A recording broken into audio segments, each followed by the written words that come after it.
UP की 10 hot सीटें जिन पर है बेहद कड़ा मुकाबला। 23 अप्रैल को कई दिग्गजों की किस्मत हो जाएगी ईवीएम में बंद। बेहद दिलचस्प मोड़ पर आ खड़ा हुआ है 2019 का चुनाव। नमस्कार, लोकतंत्र लेकर हाजिर हूं मैं आपकी साथी फरहा सिद्दीकी। लोकतंत्र में आज बात होगी तीसरे चरण के दिग्गजों की, साथ ही बात करेंगे उन अपनों की जो चुनाव में कहीं खोकर बेगाने हो गए हैं।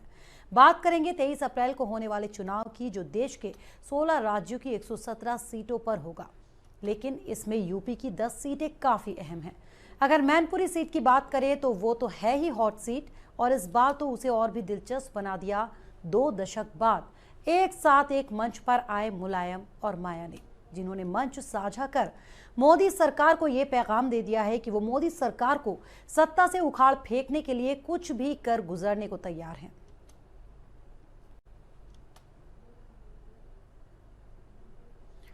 बात करें फिरोजाबाद सीट की तो मुकाबला उस पर भी कम दिलचस्प नहीं है, क्योंकि यहां रिश्तों को ही हराने की लड़ाई है। चाचा भतीजे आमने सामने जो हैं। वहीं बात अगर रामपुर सीट की जाए तो उस पर कुछ वक्त पहले तक एक दूसरे के लिए वोट मांगने वाले आजम खान और मशहूर फिल्म अभिनेत्री जयप्रदा एक दूसरे पर शब्दों के बाण चलाने का कोई मौका हाथ से जाने देना नहीं चाहते, और मौका छोड़े भी क्यों, चुनौती एक दूसरे को हराने की जो है। तो 2019 का चुनाव रोमांचक मोड़ पर आ खड़ा हुआ है। तीसरे चरण के मतदान की घड़ी नजदीक आ चुकी है। महज कुछ ही घंटे बाद तीसरे चरण का मतदान होना है, लिहाजा तैयारियां भी पूरी हो चुकी हैं। 23 अप्रैल को तीसरे चरण के मतदान में बिहार और उत्तर प्रदेश समेत देश की कुल 16 राज्यों की 117 सीटों पर वोटिंग होगी। जिन सीटों पर तीसरे चरण में मतदान होगा उसमें उत्तर प्रदेश की कुल 10 लोकसभा सीटें मुरादाबाद, रामपुर, संभल, फिरोजाबाद, मैनपुरी, एटा, बदायूं, आंवला, बरेली और पीलीभीत की सीटें शामिल हैं। अगर साल 2014 की बात करें तो इसमें से 7 सीटों पर बीजेपी ने कब्जा किया हुआ था। वहीं मैनपुरी, बदायूं और फिरोजाबाद की सीटें समाजवादी पार्टी के खाते में थी।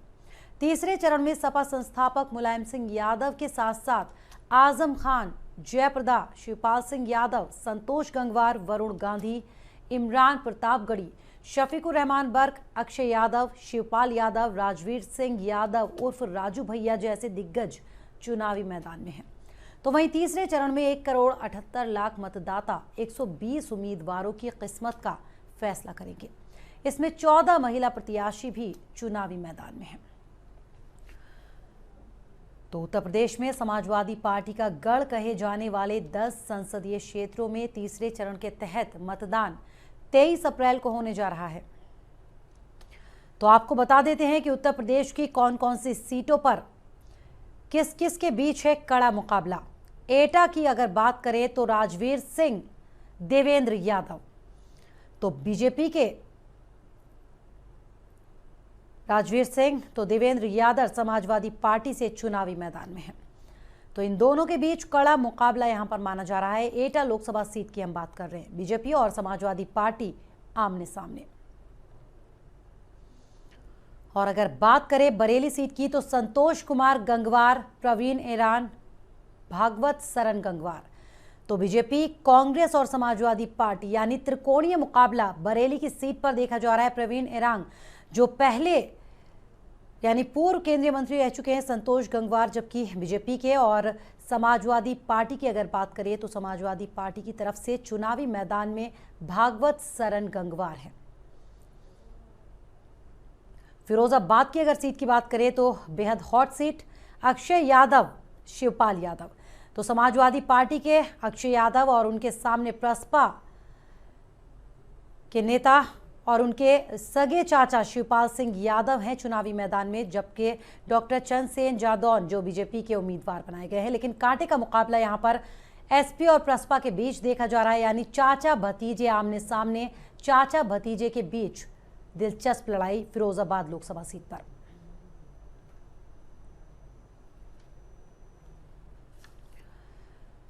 तो 10 सीटों पर चुनाव होना है तीसरे चरण के तहत, और काफी अहम सीटें हैं इसमें और दिलचस्प मुकाबला भी है कुछ सीटों की अगर हम बात करें। और आज इसी पर हम बातचीत करेंगे अपने खास मेहमानों के साथ जो लखनऊ से हमारे साथ जुड़ चुके हैं। वीके यादव जो बीजेपी से हमारे साथ जुड़े हैं और सिद्धिश्री जो कि कांग्रेस की तरफ से हमारे साथ बातचीत करेंगे और पुनित राय समाजवादी पार्टी से। सबसे पहले मेरे तीनों मेहमानों का हमारे यहाँ पर बहुत बहुत स्वागत है।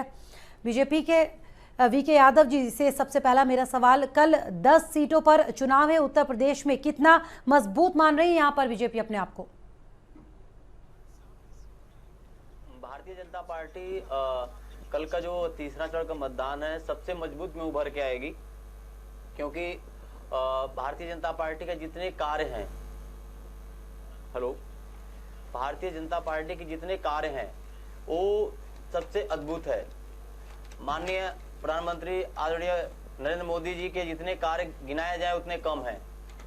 और मैं तो एक भोजपुरी अभिनेता हूं और अभिनेता के साथ साथ में जो भारतीय जनता पार्टी ने एक भोजपुरी समाज को जो एक सम्मान दिया है, इस उत्तर प्रदेश और दिल्ली सहित भोजपुरी के 3-3 स्टार को टिकट देकर के जो सम्मान दिया है, यह कभी भी कोई भी पार्टी आज तक नहीं किया। इसलिए एक भोजपुरी समाज की तरफ से भी ये पार्टी की कोशिश है कि अगर पार्टी को मजबूत उतारेंगे, अगर फिल्मी सितारों को उतारेंगे तो पार्टी को शायद जीत की उम्मीद होगी। हाँ, नहीं, पार्टी को मजबूत किया है, पार्टी मजबूत हुई है, क्योंकि भोजपुरी के लोग और एक नेशनल लेवल पे आज जो मोदी सर भोजपुरी के लोग जो है आज जो नेशनल लेवल पे लोग जान रहे हैं, उसका जो श्रेय जाता है वो भारतीय जनता पार्टी है। तो क्या पार्टी और में भारतीय जनता पार्टी जो फिल्मी सितारों को ला रही है वो भी भोजपुरी फिल्मों के सितारों ला रही है पार्टी? नहीं, नेताओं की कमी नहीं है, नेताओं के काबिल अभिनेताओं को समझा जा रहा है। अभिनेता को जो एक हर वर्ग के समाज को भारतीय जनता पार्टी सम्मान दे रही है, हर जात को टिकट दे रही है और हर समाज को आगे बढ़ाने के जो कार्य कर रही है, वैसे फिल्म इंडस्ट्री को भी आगे बढ़ाने का उन्होंने पहला कदम उठाया है। तो ये फिल्म इंडस्ट्री को आगे बढ़ाने का कदम है कि उन्हें चुनावी मैदान में उतारा जाए, उन्हें राजनीति में लाया जाए। फिल्म इंडस्ट्री को आगे बढ़ाने से जैसे हर क्षेत्र में सभी लोग जुड़े हुए हैं, डॉक्टर से जुड़ा हुआ है, इंजीनियर से जुड़ा हुआ है, लेकिन भारतीय जनता पार्टी ने हर वर्ग पे ध्यान दिया है। इसलिए भारतीय जनता पार्टी को हर वर्ग का वोट मिलेगा, चाहे वह फिल्म इंडस्ट्री हो, चाहे वह पॉलिटिक्स हो, चाहे वह ग्रामीण हो, चाहे वह किसान हो, चाहे वह शहर के लोग हों। भारतीय जनता पार्टी के पास हर वर्ग के वोट हैं और हर वर्ग के वोट पे भारतीय जनता पार्टी ध्यान दे रही है।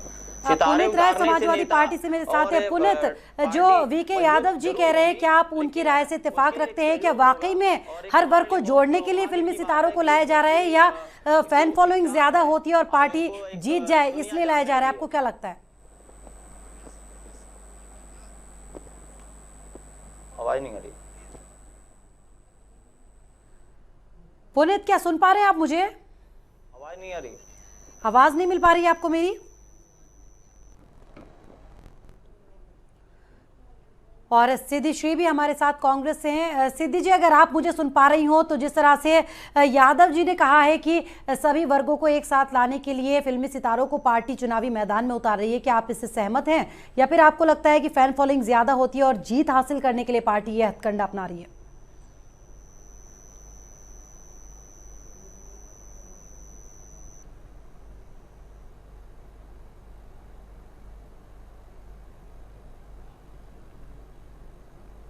अभी तक आप लोग का ठीक नहीं हुआ है। नहीं ठीक हो कहाँ आवाज आ रही है? आवाज नहीं आ रही। और लगता है मेरे मेहमानों को आवाज़ नहीं पहुंच पा रही है। हम एक बार फिर से उनसे बातचीत करने की कोशिश करेंगे, लेकिन बता दें आपको कि तमाम दिग्गज चुनावी मैदान में ग्राफिक्स के जरिए आइए आपको दिखाते हैं कि कौन कौन से दिग्गज कहां से चुनावी मैदान में है। श्रीमती संघमित्रा मौर्य, तो उनके सामने धर्मेंद्र यादव समाजवादी पार्टी से, बदायूं लोकसभा सीट की हम बात कर रहे हैं। बीजेपी की तरफ से संघमित्रा मौर्य को चुनावी मैदान में उतारा गया है, तो उनका मुकाबला है समाजवादी पार्टी के धर्मेंद्र यादव से। तो बीजेपी और सपा के बीच बदायूं सीट पर कड़ा मुकाबला देखने को मिल रहा है। आंवला लोकसभा सीट की बात करें तो धर्मेंद्र कुमार बीजेपी से, जबकि रुचि वीरा जिन्हें बहुजन समाज पार्टी से उम्मीदवार बनाया गया, यानी महागठबंधन की उम्मीदवार हैं रुचि वीरा। मैनपुरी सीट की बात करें तो खुद समाजवादी पार्टी के संरक्षक मुलायम सिंह यादव यहां से चुनावी मैदान में हैं, जबकि बीजेपी के प्रेम सिंह शाक्य से उनका कड़ा मुकाबला। तो मैनपुरी सीट जाहिर सी बात है समाजवादी पार्टी का गढ़ मानी जाती है और प्रेम सिंह शाक्य यहां से बीजेपी के उम्मीदवार, समाजवादी पार्टी से मुलायम सिंह यादव खुद इस बार चुनावी मैदान में, हालांकि 2 बार पहले भी वो यहां से चुनाव जीत चुके हैं। मुरादाबाद सीट की अगर हम बात करें तो कुंवर सर्वेश बीजेपी से, इमरान प्रताप गढ़ी कांग्रेस से, डॉक्टर एसटी समाजवादी पार्टी से, डॉक्टर एसटी हसन। तो कांग्रेस ने इमरान प्रताप गढ़ी पर यहां पर दाव खेला है क्योंकि अच्छी खासी फैन फॉलोइंग उनकी है और हो सकता है ये कुछ पार्टी को फायदा पहुंचा दे। और एक बार फिर से चलते अपने मेहमानों के पास, समाजवादी पार्टी से पुनीत राय जी मेरे साथ है। पुनीत जी, आपसे मेरा सवाल था कि बीजेपी जिस तरह से कह रही है कि सभी वर्गों को एक साथ चलने की कोशिश कर रही है लेकर, इसीलिए फिल्मी सितारों को चुनावी मैदान में उतार रही है बीजेपी, क्या आप इससे इत्तेफाक रखते हैं या आपको ये लगता है कि चुनाव जीतने का सिर्फ एक हथकंडा है ये बीजेपी का? नहीं, मैं इस बात से बिल्कुल इत्तेफाक नहीं रखता हूं। बीजेपी शुरू से झांसों का गुब्बारा पेश करती है अपने सामने। काम के नाम पे मोदी नाम के विद्यार्थी की कॉपी खाली है। इस बार ये रोजगार पे बात नहीं करेंगे, नोटबंदी पे बात नहीं करेंगे, फिल्मी सितारों पे बात करेंगे, ये हिंदू मुस्लिम पे बात करेंगे, सांप्रदायिकता पे बात करेंगे, ये राष्ट्रवाद पे बात करेंगे, पाकिस्तान पे बात करेंगे, लेकिन नोटबंदी पे बात नहीं करेंगे, जीएसटी पे बात नहीं करेंगे, रोजगार पे बात नहीं करेंगे। लैपटॉप वितरण सबसे ज्यादा समाजवादियों ने किया, ये काम के नाम पे नहीं बात करेंगे। ये 2014 में इनका वादा था 2 करोड़ रोजगार देने का, 5 साल में 10 करोड़ रोजगार, लेकिन इसका उल्टा हुआ, उल्टा 4 करोड़ 70 लाख नौकरियां चली गई। मैं नहीं कह रहा हूं, ये भारत सरकार के नेशनल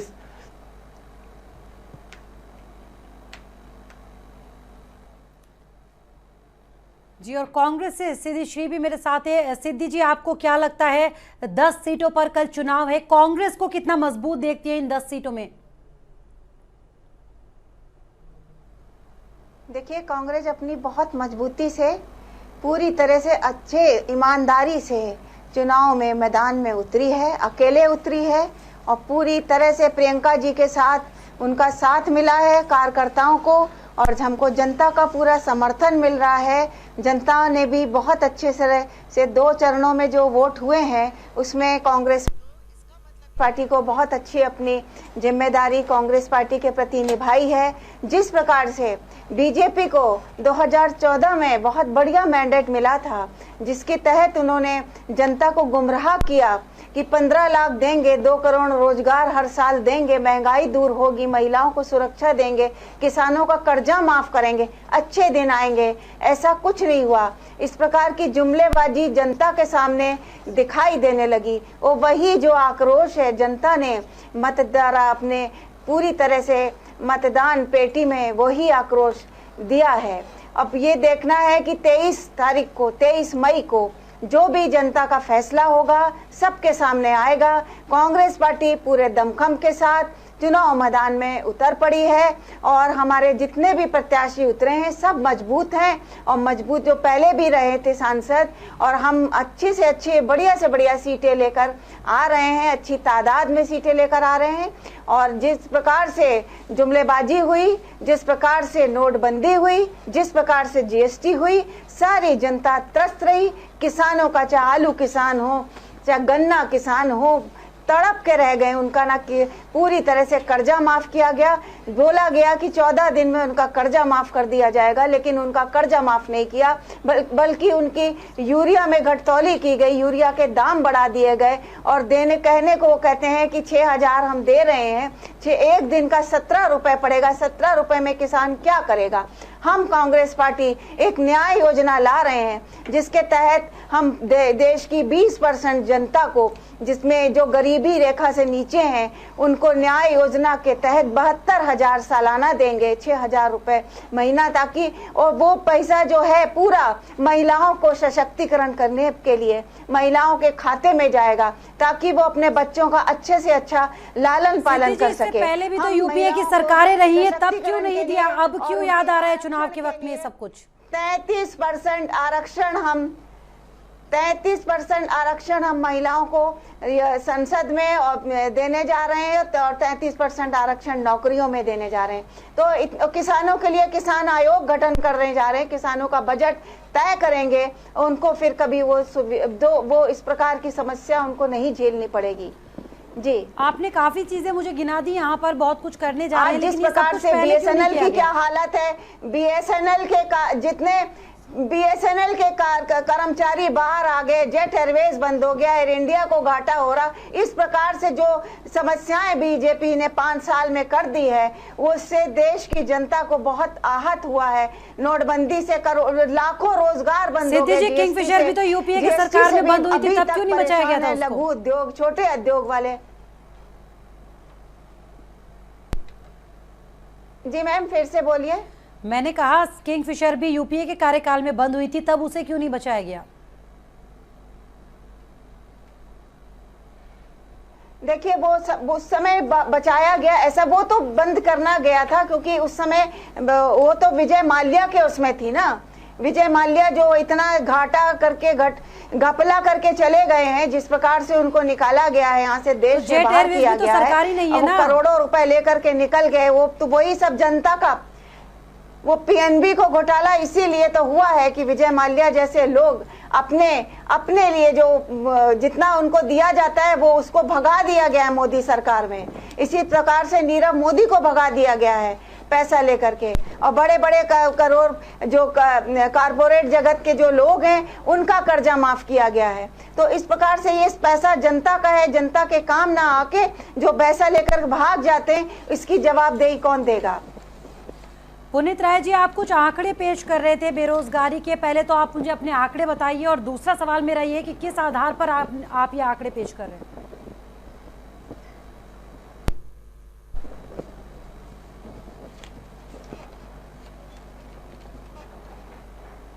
ये जो बेरोजगारी के मैं आंकड़े पेश कर रहा था, ये मेरा आंकड़ा नहीं है, भारत सरकार के नेशनल सैंपल की रिपोर्ट। और यही नहीं, किसानों की जो मौजूदा दर की ये बात कर रहे हैं, ये कह रहे हैं कि जो उसका 2 गुना देंगे। मौजूदा दर मोदी जी को पता भी है कि नहीं है, 2.9% है। अगर इसी तरह से बढ़ोतरी होती रही तो किसानों को 2 गुना आय देने में, 2 गुना मौजूदा दर देने में 28 साल लगेंगे, और मोदी जी इसमें जुमलों की खेती कर रहे हैं। तो आप फिर जो नाकामयाबी है सरकार की, जनता के बीच लेकर गए क्या उनको, या सिर्फ आरोप प्रत्यारोप का सिलसिला ही जारी है?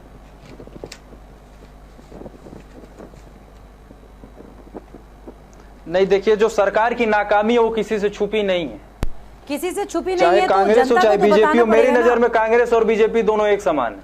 अच्छा, दोनों एक समान है। यादव जी, आप क्या कहेंगे इस पर कि बीजेपी की नाकामियां हैं, विकास नहीं किया, तमाम आरोप लगा रहे हैं? वो 100 बीजेपी कितना कामयाब पार्टी कोई नहीं। आज के हिंदुस्तान में बीजेपी इतनी बड़ी कामयाब पार्टी है कोई नहीं है, ना समाजवादी है ना कांग्रेस है।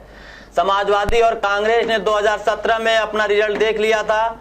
बीजेपी को, भारतीय जनता पार्टी को परास्त करने के लिए दोनों लोग एक गठबंधन किए, और उसका रिजल्ट और परिणाम आप लोग के सामने था कि पूर्ण बहुमत से उत्तर प्रदेश सरकार अपना भारतीय जनता पार्टी ने बनाया। और उसी तरह 2019 के लोकसभा में जो अब गठबंधन बहुजन समाज पार्टी और समाजवादी पार्टी ने करके चले हैं बीजेपी को गिराने के लिए, समाजवादी पार्टी, बहुजन समाज पार्टी और कांग्रेस या भारतीय जनता पार्टी के प्रचारक हैं, और इनकी बुराइयां करके भारतीय जनता पार्टी को और मजबूत करें। इससे भारतीय जनता पार्टी पे कोई फर्क नहीं पड़ने वाला है। यादव जी, आपके सामने ही पुनीत जी ने कुछ आंकड़े पेश किए हैं सरकार की तरफ से जो दिए गए हैं बेरोजगारी के, उस पर जरा मुझे आप जवाब दीजिए, और अगर आपकी तरफ से रोजगार दिया गया तो आप रोजगार के आंकड़े पेश कीजिए।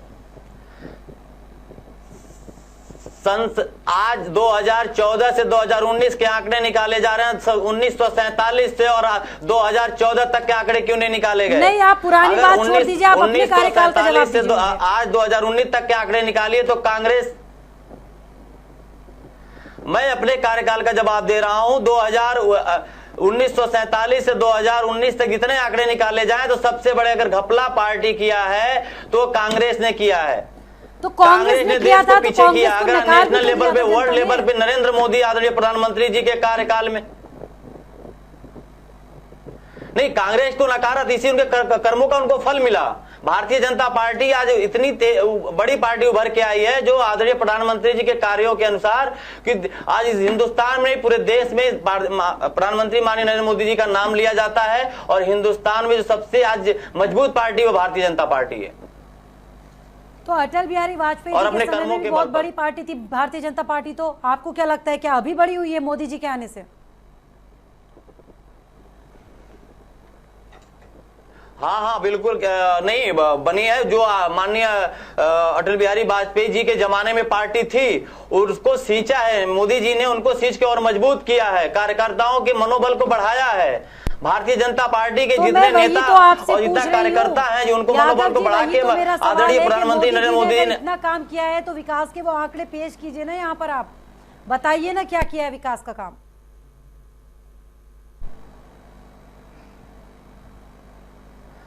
आंकड़े कितने? 25,000 करोड़ की इस राजधानी में माननीय राजनाथ सिंह ने काम कराया। आदरणीय गृह मंत्री, होम मिनिस्टर आदरणीय राजनाथ सिंह ने इसी राजधानी लखनऊ में 25,000 करोड़ रुपए का विकास किया।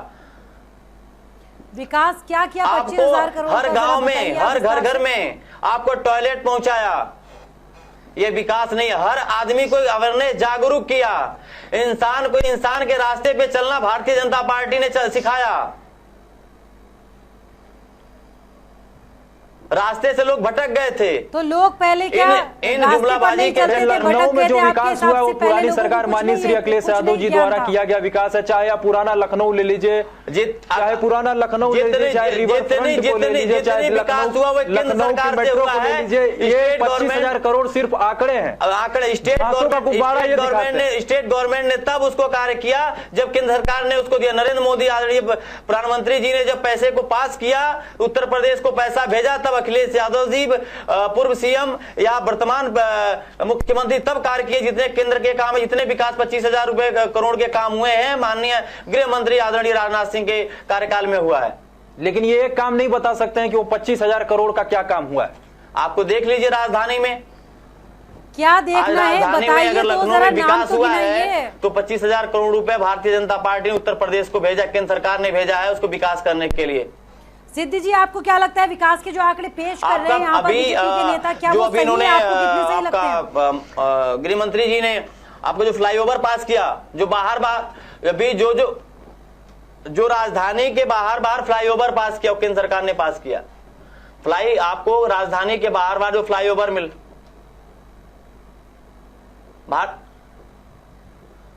वो भारतीय जनता पार्टी की देन है। और जितने आपके 4 लेन चल रहे हैं पूरे भारत में, वह माननीय अटल बिहारी वाजपेयी जी के भारतीय जनता पार्टी के जमाने के पास की, जो आज तक विकास का कार्य रुका नहीं है। रोज पर डे सड़क, अभी प्रतिदिन सड़कें बनती जा रही है।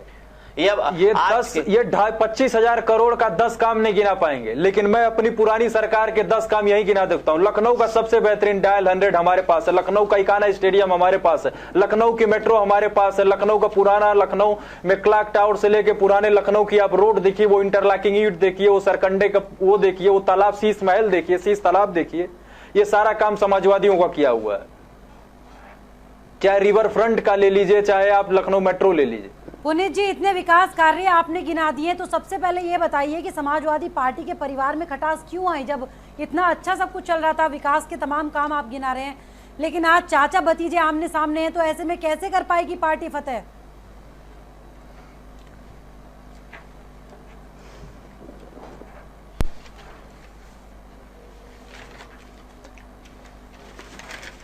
जो फिरोजाबाद में चाचा भतीजे साथ में हैं, साथ में नहीं है, ये देखिए, ये घर का मामला है उनके। ये शिवपाल जी का मामला है, ये घर का मामला, इस पे हम कुछ टिप्पणी नहीं कर सकते। घर का मामला नहीं है, पार्टी का नाम, नहीं, बिल्कुल आमने सामने है और हर नेता इस पर अक्षय यादव जी और शिवपाल जी आमने सामने, और पूरा पिछली बार की तरफ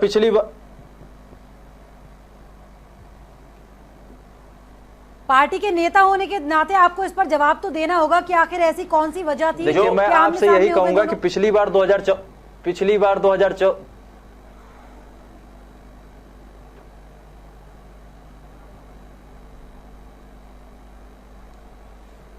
जो नेता है उसका जवाब मैं दे रहा हूं। देखिए, इसकी एक ही वजह थी कि अखिलेश जी दागी नेताओं को पार्टी में नहीं चाहते थे, जैसे चाहे वो अतीक अहमद हो, चाहे गायत्री प्रसाद प्रजापति हो, बाकी कुछ और भी चीजें थी, वो अंदरूनी चीजें उसको इस तरह साझा मंच पर नहीं ला सकते। भ्रष्टाचार थे, भ्रष्टित थे, अगर उन्होंने दागी नेता थे, शिवपाल यादव जी दागी नेता थे, समाजवादी पार्टी में थे, जैसे भी समाजवादी पार्टी प्रवक्ता के कहा गया कि अखिलेश जी समाजवादी पार्टी के दागी नेता को नहीं चाहते, तो क्या उस समय शिवपाल यादव जी दागी थे? दागी नेता को नहीं चाहते थे, जिसमें अतीक अहमद का नाम था, किस पर इशारा जरा दर्शकों के लिए विस्तार से बताइए। नहीं तो फिर पार्टी से परिवार का अलग होने का रीजन क्या है, कारण क्या है? का नाम था। आज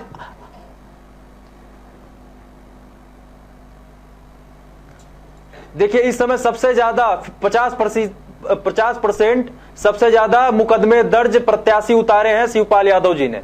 प्रगतिशील समाजवादी पार्टी के जितने प्रत्याशी उसमें 50% घर में दागी कौन, किस पर इशारा था आपका, ये बताइए। इन्हीं को नहीं चाहते थे। और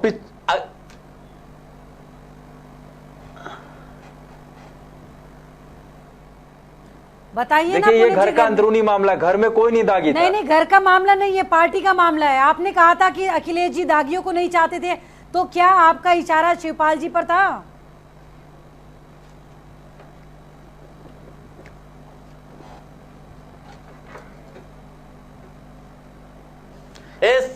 पूरा सरासर कंफर्म है कि ये सवाल पुनीत जी के लिए था।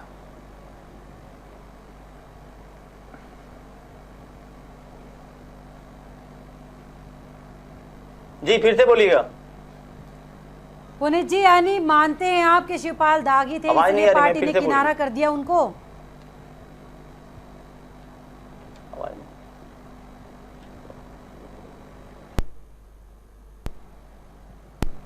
देखिए फरा, आपको हम एक बात बता दें, इशारा अगर आप समझ रही हैं तो इशारा समझिए सर। मतलब आप इशारे में कह सकते, साफ नहीं कह सकते। चलिए खैर, आपने माना तो सही कि शिवपाल दागी थे। जी वीके जी, आप क्या कह रहे थे? चलिए अब आप कहिए।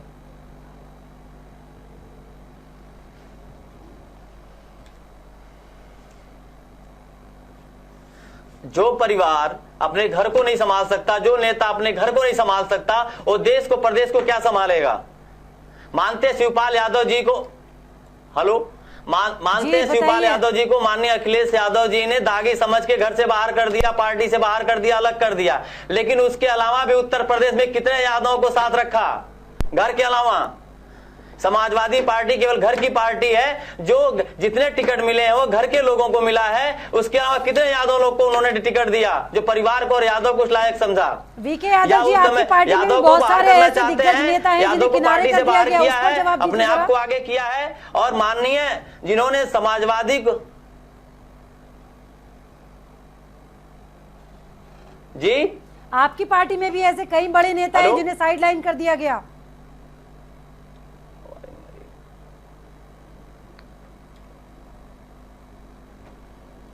हाँ बिल्कुल किया गया।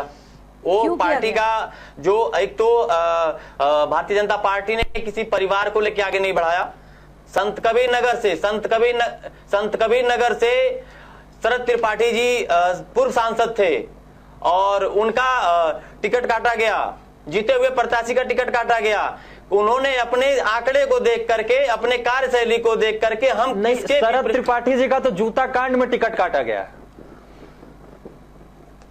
लेकिन गलत किया। अगर उन्होंने गलत किया तो टिकट काटा गया, उसको सजा मिली और उनको उसका फल मिला, मैं एक्सेप्ट करता हूं, लेकिन परिवार से अलग नहीं किया। अगर उनका काटा गया, उनके पिताजी को देवरिया से टिकट दिया गया, तो ये परिवारवादी तो है। परिवारवादी नहीं है। Advani ji one of the most fittest politician in our India. परिवारवाद को क्या हुआ? आपसे मैंने 4 सवाल पूछ लिए, तो ऐसा वो आदमी अपने पैरों पर संसद जाता है, मैदान में है तो उनकी क्या हालत होगी? नहीं, मैं नहीं, आडवाणी जी को बोलने के लिए मना किया गया है। 2014 से लेकर आज तक उन्होंने बोला ही नहीं। 2014 से लेकर आज तक आडवाणी जी ने कुछ बोला ही नहीं। कम से कम जय श्री राम ही बोल देते माइक पे आके। भारतीय जय श्री राम तक नहीं बोलने दिया गया। आडवाणी जी ने भारतीय जनता पार्टी को आशीर्वाद दिया है। मैं तो अपने घर के किसी बुजुर्ग की यह हालत नहीं देख सकता है। हाँ, ये समाजवादी में होता है कि बेटा के सामने बाप टिकट मांगता है। माननीय अखिलेश जी के सामने राष्ट्रीय अध्यक्ष जिन्होंने पार्टी को पैदा किया, समाजवादी को आगे बढ़ाया, पूरे समाजवादी को डेवलप किया, आज वो अपने पिताजी के, अपने बेटे के सामने जाकर के सांसदी का टिकट लेते हैं और चुनाव लड़ते हैं और राष्ट्रीय अध्यक्ष अखिलेश यादव जी कहलाते हैं। समाजवादी पार्टी में होता है, लेकिन भारतीय जनता पार्टी में नहीं होता है कि जी। पुनीत जी के लिए सवाल था, शिवपाल भी तो बुजुर्ग है, फिर उनको क्यों दरकिनार किया पार्टी ने? तो मैम, शिवपाल जी का कहीं अपमान नहीं किया गया। अपमान नहीं किया गया, सीधे सीधे पार्टी से बाहर कर दिया गया। नहीं, बिल्कुल बिल्कुल। शिवपाल जी को माइक किसने छीना था, जरा बताइए ना। और देखिए, अगर शिवपाल जी को दरकिनार, देखिए शिवपाल जी को उन्होंने अपनी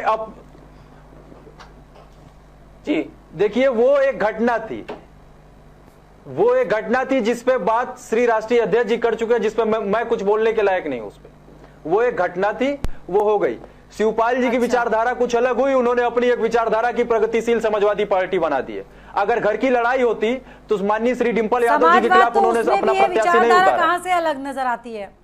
तो घर का ही प्यार है, घर की लड़ाई है। अक्षय जी के सामने लड़ाई है और डिंपल जी के सामने प्यार है। एक पार्टी चल रही है, घर की राजनीति चल रही है, कूटनीति चल रही है।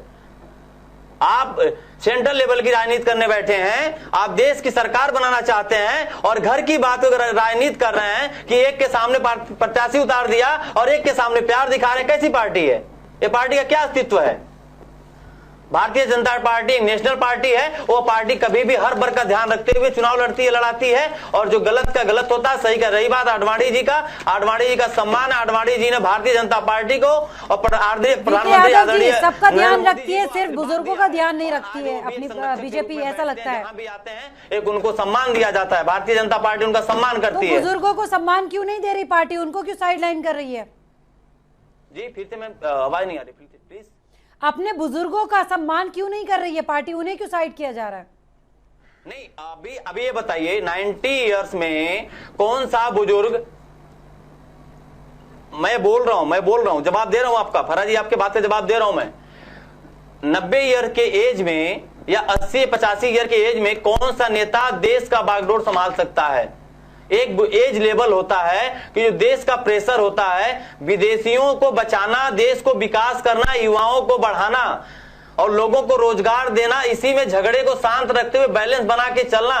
क्या 80 साल के आपके घर के परिवार के कोई भी बुजुर्ग इतनी परिवार की जिम्मेदारी लेके चल सकता है कि आडवाणी जी को उनको प्रधानमंत्री बना करके भारतीय जनता पार्टी उनको आगे करके देश को कैसे बैलेंस बना सकती है? इसलिए तेजस्वी जो योद्धा जिसे वीर कहते हैं, और माननीय आदरणीय नरेंद्र मोदी जी को एक चुना गया कि देश का जो बागडोर जिसका प्रेशर झेल पाए। क्या विकास किया उन्होंने, जरा गिना दीजिए। 2-4 योजनाओं के अलावा कौन सा विकास कर दिया है? विकास के नाम गिना दीजिए जरा। उज्ज्वला योजना, अभी रुक जाइएगा, हमने बिल्कुल नहीं बोला आप लोग के बीच में। उज्ज्वला योजना में इनके जो है एक बार सिलेंडर दे दिए गए तो दोबारा रिफिल नहीं हुए। आज ही जो ये बात करते हैं वो शौचालय बनाने की, तो आज ही न्यूज़पेपर में था कि एक बिटिया जो है 11 साल की शौच करने के लिए घर से बाहर गई थी, वहां पे दरिंदों ने उसके साथ रेप किया और उसको मार डाला। तो इनकी शौचालय की तो ये पोल खुल रही है। सिद्धि जी, कम से कम सिलेंडर दिए तो गए। यूपीए के कार्यकाल में तो 4 दिन पहले बुकिंग करनी पड़ती थी। महिलाओं को बाहर जाना पड़ रहा है, तो पेपरों में काम मत करिए।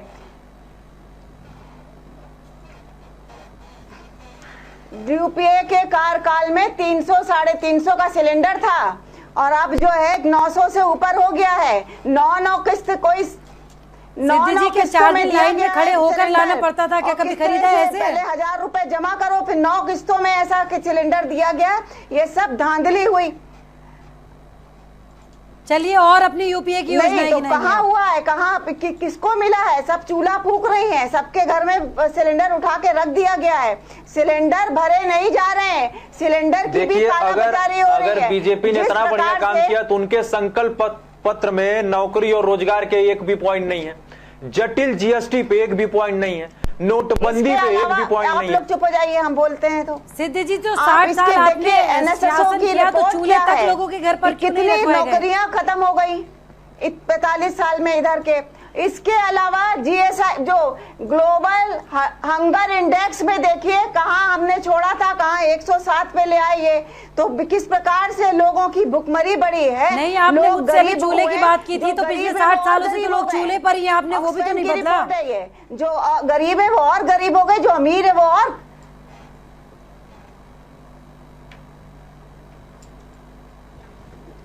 नहीं तो देखिए समय बदला है, समय बदलते क्या जो सरकार नहीं रही है, अब दूसरी सरकार आएगी तो क्या वो काम नहीं करेगी? जवाबदेही उसकी होती है। तो जवाबदेही में जो इतनी बड़ी बड़ी बातें कर रहे हैं कि हमने ये करा दिया, हमने उसी की बात बता रहे हैं कि ऐसा नहीं है कि रिफिलिंग हो रही है। रिफिलिंग नहीं हो रही है, ये जाके देखिए, पता करिए। बिजली भी हर जगह नहीं मिल रही है। जो 18 घंटे की बात कर रहे हैं, बिजली नहीं मिल रही है। तो ये जो सच्चाई की बात है, ये तो हर चीज में पर्दा डालने वाले लोग हैं। हर चीज में जो लोग सेना के नाम पे सियासत करें। मोदी जी, हमारे आदरणीय प्रधानमंत्री जी, अपनी चुनावी रैलियों में जाकर के शहीदों की फोटो लगा के वोट मांग रहे हैं। इस प्रकार से ये कहते हैं कि एक वोट बालाकोट के नाम पे दे दो, और युवक युवतियों से कहते हैं कि आप लोग 18 साल में वोट देने जाओगे तो पहले हम बालाकोट के नाम पे वोट दे दो। तो जब इन्होंने जो काम किए उसके नाम पे तो वोट मांग नहीं सकते। सैनिकों के पे वो सियासत करके वोट मांग रहे। आपको मांगना है तो नोटबंदी, आपने बहुत बड़ा काम किया था, नोटबंदी पे मांगिए, GST पे मांगिए आप वोट, वो आप कर नहीं पा रहे क्योंकि नोटबंदी में जिस प्रकार से कारोबार उजड़ा है, प्राइवेट सेक्टर्स बंद हो गए, बाहर निकाल दिए गए नौकरी में। आज भी वो ज्यादातर महिलाओं पे, लेकिन व्यापारी तो समर्थन कर रहे हैं GST का। दुविधा झेलनी पड़ी है, कष्ट झेलना पड़ा है, बिल्कुल नौकरी से बाहर हो गई है। तो इस प्रकार का जो जी सिद्धि जी से मेरा सवाल था, व्यापारी तो GST का समर्थन कर रहे हैं। नहीं समझ में आया। मैं कह रही हूँ व्यापारी तो GST का समर्थन कर रहे हैं, क्या दिक्कत है उसमें?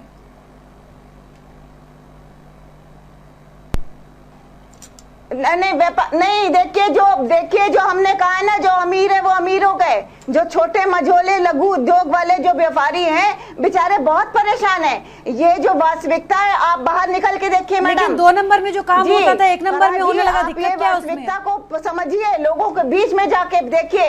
ये वास्तव में वो बोलते हैं कि कहाँ करें, व्यापार है ही नहीं, कहाँ से व्यापार जी।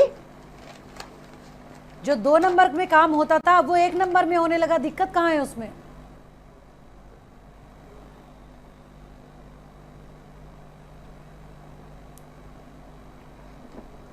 कहाँ 2 नंबर में? देखिए ऐसा है कि GST में इन्होंने कितनी बार नियम बदले, 5%, 8%, 12%, 28%, लोगों को समझ ही नहीं आया क्या है। तो देखिए भ्रष्टाचार अभी खत्म नहीं हुआ है। 2 नंबर का मतलब सीधा सीधा भ्रष्टाचार। आप किसी भी ऑफिस में चले जाइए, तो सिद्धि जी, एक पहल तो की गई है भ्रष्टाचार खत्म करने की, आपने 60 सालों में क्या किया? वैसे ही के वैसे ही है। जिस प्रकार से एयरपोर्ट दे दिए गए, गिरवी रख दिए गए, लाल किला के जिसके ऊपर बात आ रही है, जिस आदमी तो सब हर चीज का निजीकरण कर दिया गया है, हर चीज का निजीकरण करने की तैयारी हो रही है।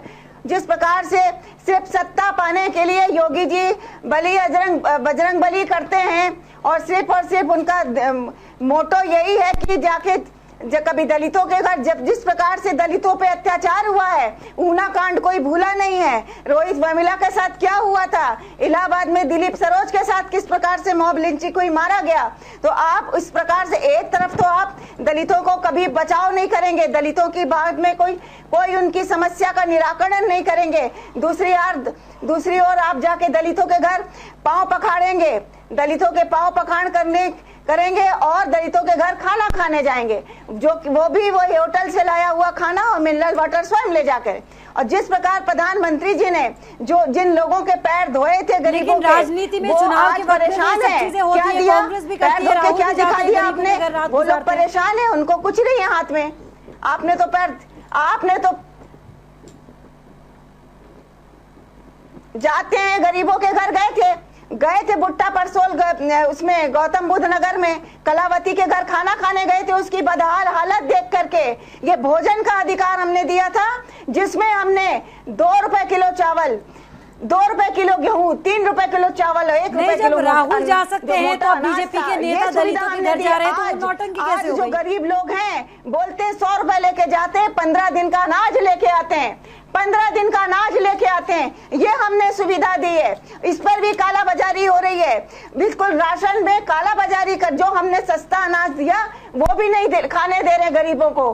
तो इस प्रकार की ये सरकार है। और हम ये कहना चाहते हैं कि अगर आप सबका साथ सबका विकास की बात करते हैं तो हिंदू मुस्लिम क्यों करते हैं, मंदिर मस्जिद क्यों करते हैं, शमशान कब्रिस्तान क्यों करते हैं? आपको वोट लेना है तो आप सबका साथ सबका विकास की बात करके क्या करना चाहते हैं? आप किसी का विकास नहीं करना चाहते, आप सिर्फ सत्ता लोलुप हैं। बीजेपी सिर्फ सत्ता लोलुप है, सत्ता चाहिए। अगर आपको 5 साल सत्ता मिली थी तो आप वो काम करते जिसको कहकर के आप लेकिन आपको सत्ता में 60 साल आए थे। सत्ता मिली थी, आप क्या किसी का किया? भी नहीं भला कर पाए। अमित शाह जी जो राष्ट्रीय अध्यक्ष बीजेपी के हैं कहते हैं 15 लाख तो जुमला था। और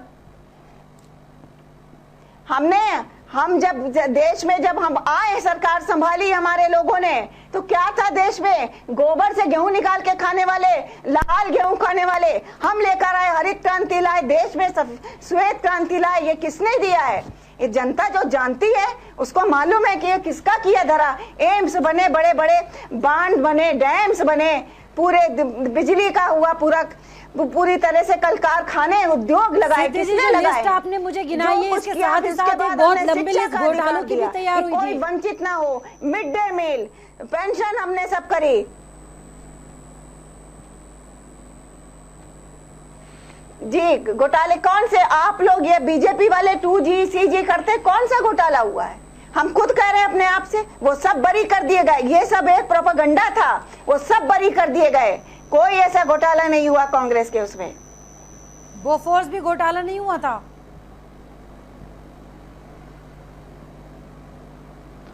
देखिए फरा, मैं आपसे एक बात कहना चाहूंगा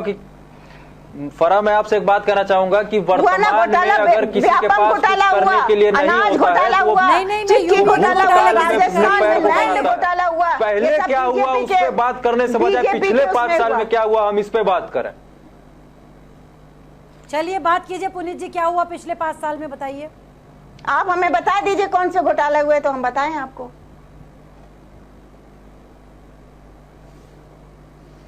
नहीं, 5 साल में हमारे कुछ सवाल हैं।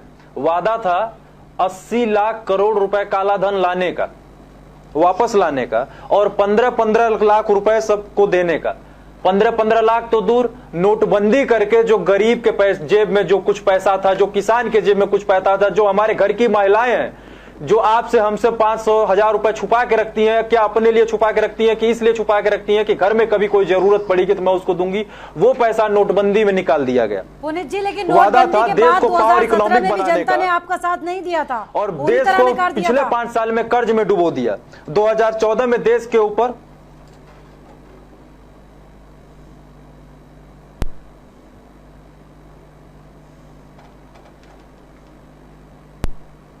2000 देखिए ऐसा है कि बीजेपी जो है, हमने अपने काम के नाम पे वोट मांगा था, लेकिन हमारे काम को से ज्यादा इनके जुमलों को जनता ने पसंद किया था। अब जनता भी जान चुकी है कि वो जुमले सिर्फ जुमले ही थे। नहीं, जुमले नहीं थे, शायद जनता आपसे परेशान हो गई थी, त्रस्त हो गई थी, इसलिए बदलाव चाहती थी, नई सरकार से नई उम्मीदें थी शायद।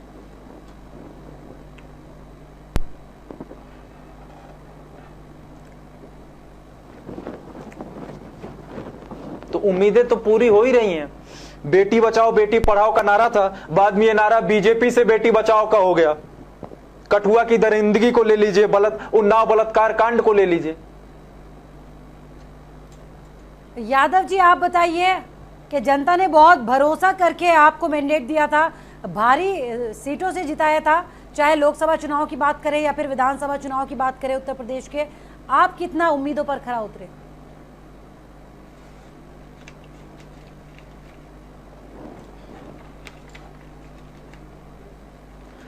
देखिए, जो जनता ने भरोसा किया तो उस भरोसा पर भारतीय जनता पार्टी कायम है। अभी मैडम ने बोला कि कांग्रेस ने बहुत सारे कारखाने लगाए, कांग्रेस ने बहुत सारे विकास किए। अगर इतना विकास भारतवर्ष में हुआ तो इतना बेरोजगार कहां से पैदा हो गए? नहीं तो बेरोजगार तो अभी भी लगातार है। कांग्रेस ने इतना कारखाने लगाए, इतने इंडस्ट्री लगाए, इतना फर्टिलाइजर लगाए, इतना विकास किया, इतना बेरोजगार कहां से पैदा हो गए कि 2 करोड़ बेरोजगार भारतीय जनता पार्टी सरकार में लाके डाल दिए गए। अभी भी सरकारी पद खाली है। के हिसाब से भाखड़ा नंगल डैम भी मोदी जी आके बनाए हमारे सरकार में। हम 34 जब मोदी जी गिल्ली डंडा खेलते थे तो भारत ने भाखड़ा नंगल डैम बना दिया ही नहीं है भारतीय जनता पार्टी। और रही बात जो बोले कि कभी जिन्होंने बच्चों के साथ में नारा लगाते थे, नारा तो इन लोगों ने चोरी किया है। नारा ने, जो परिवर्तन ने, समाजवादी पार्टी ने चोरी किया। देखिए, हमने अपना काम कर दिया है। जनता बताएगी 23 तारीख को कि हम कितना जीत रहे हैं। हमारे जितने भी प्रत्याशी खड़े हैं, आप ये तो बताइए कि आपको वो उम्मीद सांसद कितने भी की रहे है? हैं, जनता तो बता ही बहुत देगी। मजबूती से खड़े हैं। हमने बहुत काम किया, हमारे न्याय योजना लेकर के हम गए हैं। जनता तो बता देगी आपको कितनी। हाँ, जनता, हम उम्मीद है हमें बहुत अच्छी सीटें मिल रही है और जनता इसका फैसला करेगी। चलिए, कल की सीटों की हम बात करते हैं। 23 अप्रैल को जो 10 सीटें हैं यूपी की, जिन पर चुनाव होना है, उसमें से कितनी सीटें जीत रही है कांग्रेस?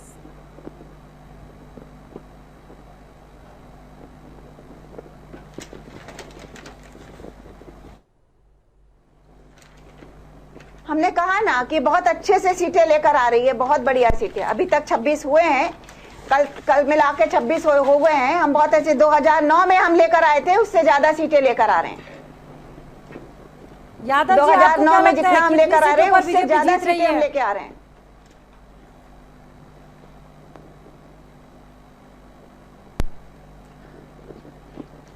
पूर्ण बहुमत से आ रही है। कल की जितनी 10 सीटों पे चुनाव है, सब जगह हमारे पार्टी के, हमारे सभी कैंडिडेट जीत रहे हैं। और जयप्रकाश जी भारी मतों से जीत रही हैं, संतोष गंगवार जी भारी मतों से जीत रहे हैं। सभी कैंडिडेट सभी सीट पर हमारी पार्टी ने बढ़त बना रखा है। और अच्छे, जैसे 2014 में पूर्ण बहुमत से आए, 2019 में पूर्ण बहुमत से आने की पूरी हमारी संभावना, और हम आएंगे और जीतेंगे, हर तरह से हर सीट पे जीतेंगे। चलिए, कांग्रेस भी सरकार बना रही है, आपकी भी पूर्ण बहुमत से सरकार आ रही है। पुनीत जी, आपसे मेरा सवाल, क्या अक्षय अपने चाचा को हरा पाएंगे फिरोजाबाद सीट पर?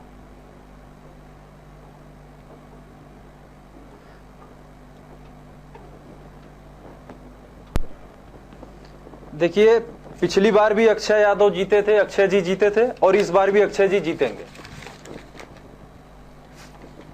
2014 में अक्षय जी को 5,34,583 वोट मिले थे, लेकिन पिछली बार 450 और करोड़ इस की बार योजनाओं 5 लाख पे बढ़त बनी रहेगी, 5 लाख सुनिए। से कम नहीं होंगे।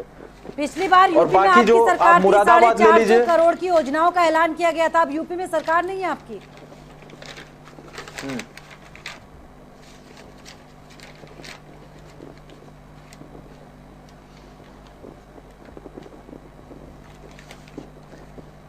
इस पिछली बार 450 करोड़ की योजनाओं का वो किया गया था। इस बार भी बसपा सपा का गठबंधन है हमारे पास, और इस बार जो मोदी जी के जुमले फेल हुए हैं वो भी है हमारे पास।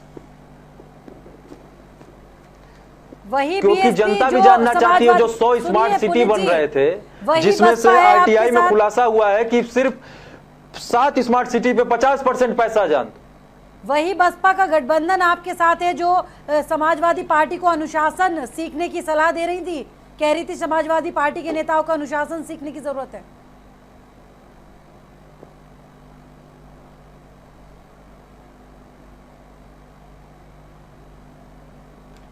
अभी हमको लग रहा है कि आपने मायावती जी की रैली नहीं देखी है, जो उन्होंने मुलायम सिंह जी के साथ संयुक्त रैली मैनपुरी में की है। नहीं, मैंने रैली देखी थी, लेकिन जो हम कह रहे हैं क्या गलत है क्या, वो ये बताइए।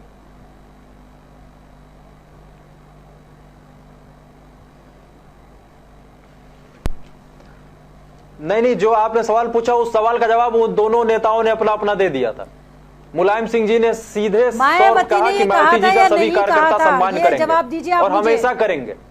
आप मुझे इस बात का जवाब दीजिए, मायावती ने कहा था या नहीं कहा था कि समाजवादी पार्टी को अनुशासन सीखने की जरूरत है?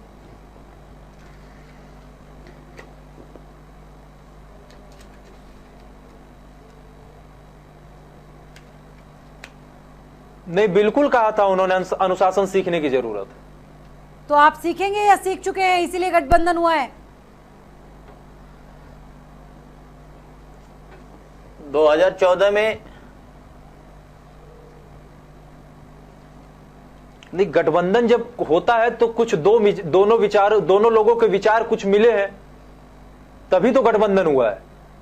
और भरपूर बहुमत से गठबंधन आगे आएगा। सबसे ज्यादा उत्तर प्रदेश में सबसे ज्यादा सीट जीतने के लिए सबसे आगे गठबंधन रहेगा। पुनीत जी, चाहे विचार पहले चरण की वोटिंग को ले लीजिए, चाहे दूसरे चरण की वोटिंग को ले लीजिए।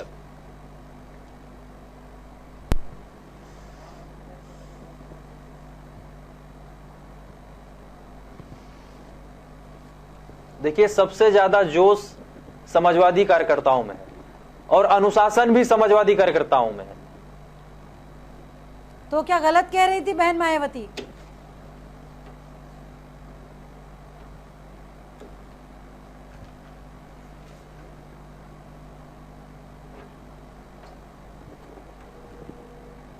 मैंने कहा था उनका अपना एक उस समय विचार था, इस समय दोनों लोग का पुनीत जी, विचार आप एक ये मत समझिए आपका इशारा समझूंगी, आपको सीधे बताना होगा इस बार।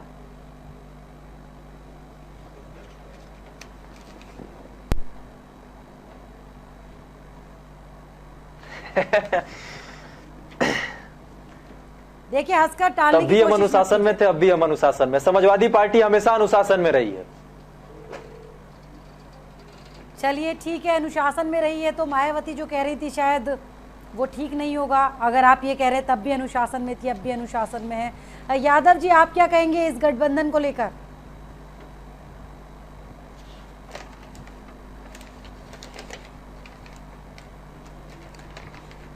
2014 के बाद जो भारतीय जनता पार्टी का परिणाम आया उससे डरी हुई ये समाजवादी सरकार तब से डरी हुई। 2017 में गठबंधन कांग्रेस से किया, वहां सफलता नहीं मिली। 2019 में बहुजन समाज पार्टी से गठबंधन किया, तो ये गठबंधन कर करके अपने आप को खत्म कर लिए। समाजवादी पार्टी फूलपुर में गठबंधन को मिली थी, समाजवादी पार्टी का बिल्कुल पत्ता साफ है। भारतीय जनता पार्टी 2014 की तरह 2019 में पूर्ण बहुमत से सरकार बना रही है और हर सीटों पे हम जीत के आ रहे हैं। फूलपुर में डिप्टी सीएम की सीट गई थी, गोरखपुर में सीएम की सीट गई थी। ठीक है, यही गठबंधन इस बार यह दोस्ती केवल 23 मई तक है। यह गठबंधन बसपा का और समाजवादी पार्टी का जो दोस्ती है, जो गठबंधन मात्र 23 मई तक। 23 मई का जो ये फर्जी दोस्ती है सब खत्म हो जाएगी और सब अपने अपने रास्ते होंगे और भारतीय जनता पार्टी सरकार बना करके दिल्ली में आएगी। चलिए पुनीत जी, वीके जी और सिद्धि जी, बहुत बहुत शुक्रिया हमसे जुड़ने के लिए। तो कांग्रेस अपनी जीत के दावे कर रही है, बीजेपी अपनी जीत के दावे कर रही है, जबकि समाजवादी पार्टी कुछ और ही सोच के बैठी है। खैर, कल तीसरे चरण का मतदान है। उत्तर प्रदेश की 10 सीटें हैं और 10 की 10 सीटें बेहद अहम मानी जा रही हैं और तमाम दिग्गज ऐसे हैं जो चुनावी मैदान में हैं। सबसे कांटे का मुकाबला कुछ खास सीटों पर, चाहे हम रामपुर की बात करें तो कल तक जिस तरह से एक साथ एक मंच पर नजर आते थे जयप्रदा और आजम खान, आज एक दूसरे के धुर विरोधी बन गए, आमने सामने हैं। तो अगर बात करें फिरोजाबाद सीट की तो चाचा भतीजा वहां पर आमने सामने हैं। अब कौन किसको मात देगा, कौन किसको पटखनी देगा और कौन जीत का सहरा अपने सर सजाएगा, ये देखना दिलचस्प होगा। फिलहाल लोकतंत्र में मेरे साथ इतना ही। खबरों का सफर रहेगा जारी, देखते रहिए नेशन लाइव। नमस्कार।